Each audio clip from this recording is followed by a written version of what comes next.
शादी के बाद भी हस्त मैथुन की आदत नहीं छोड़ पाते हैं। इसके पीछे की कई सारी वजहें हैं कि शादी हो गई उसके बाद भी हमारा दिमाग हस्त मैथुन की तरफ को ज़्यादा झुकाव लेता है। अच्छा, इससे नुकसान ये होता है कि हम पार्टनर से इंटीमेट कम हो पाते हैं और इससे रिश्तों में कड़वाहट पैदा होती है। इसकी पहली वजह ये होती है कि जब हम शादी से पहले बहुत लंबे समय तक हाथ की गलत आदतों में लिप्त रहते हैं तो माइंड में एक हैबिट डेवलप हो जाती है और ये हैबिट ही है जो हमें हस्त मैथुन की तरफ को खींच लेती है। दूसरी वजह ये होती है कि पार्टनर का अवेलेबल ना हो पाना। मान के चलिए आप घर से दूर रहते हैं या आपका पार्टनर आपसे दूर रहता है, या पार्टनर की तबीयत खराब है, या पार्टनर को पीरियड्स आ रहे हैं, या आपके बच्चे हैं और बच्चों की वजह से आपको समय नहीं मिल पा रहा, तो भी आपका दिमाग उस तरफ झुकाव ले जाता है कि बस आप हस्त मैथुन कर लेते हो। एक वजह ये भी है। अच्छा, इसमें हस्त मैथुन में क्या होता है कि आप अपने प्लेजर को अपने हिसाब से कंट्रोल कर पाते हो।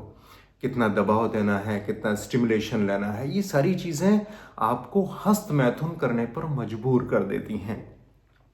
इसमें एक क्या होता है कि हम पॉर्न वीडियो देखकर हस्त मैथुन जब करते हैं तो ये माना जाता है, पॉर्न वीडियो देखकर जब हस्त मैथुन करते हैं तो विजुअल इमेजिनेशन हमारे सामने होती है और हम बहुत ज़्यादा आनंदित होते हैं। इस वजह से भी कहीं ना कहीं हम इस आदत को नहीं छोड़ पाते हैं। तो ये सारी चीज़ें कहीं ना कहीं हमें बहुत ज़्यादा उस तरफ झुकाव लेने पर मजबूर कर देती हैं। अच्छा, एक वजह ये भी होती है कि स्टडी बताती है कि जो हस्त मैथुन के दौरान बहुत ज़्यादा फ्रिक्शन आप देते हो पेनिस को, उसमें एंडोर्फिन, ऑक्सीटोसिन और डोपामाइन बहुत ज़्यादा रिलीज होता है और आपको प्लेजर बहुत ज़्यादा आता है और इस वजह से ये आदत आपको छोड़ने में बहुत परेशानी आती है। तो ये सारी चीज़ें कहीं ना कहीं आपको हस्त मैथुन करने पर मजबूर कर देती हैं। अब बात यह आती है कि जो महिलाएं हैं और पुरुष हैं, पुरुषों में सेक्स ड्राइव के फ्लैक्चुएशन बहुत ज़्यादा होते हैं।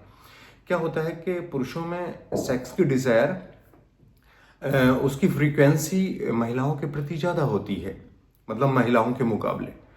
और क्या होता है कि आपका मूड है और आपके पार्टनर का नहीं है तो भी आप जो है हस्त मैथुन को ज़्यादा प्रीफर करते हो कि चलो ऐसे ही काम चलाया जाए, क्योंकि आप एक लंबा समय हस्त मैथुन जैसी क्रियाओं में गुजार चुके हो। ये सारी चीज़ें कहीं ना कहीं हमें हस्त मैथुन करने पर मजबूर कर देती हैं। देखिए, आदत को छोड़ना बड़ा मुश्किल होता है, लेकिन कहीं ना कहीं इससे आपके रिश्ते खराब होंगे अगर आप शादी के बाद भी इन क्रियाओं में रहोगे तो मैं आपसे यही कहूँगा, अपना दिमाग इस तरफ से हटा लीजिए और पूरा फोकस अपने पार्टनर पर कीजिए। धीरे धीरे आप देखोगे ये आदत छूट जाएगी और कहीं ना कहीं आप अपना दाम्पत्य जीवन बहुत बेहतर कर सकते हो। तो आदत को अगर आप त्यागना चाहोगे तभी आप छोड़ पाओगे। कहीं ना कहीं चीज़ें गलत अगर होती हैं तो उनको आपको त्यागना ही बेहतर रहता है।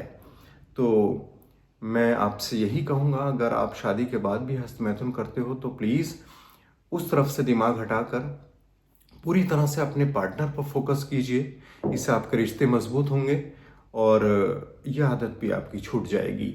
उम्मीद है हमारी ये जानकारी आपको पसंद आई होगी।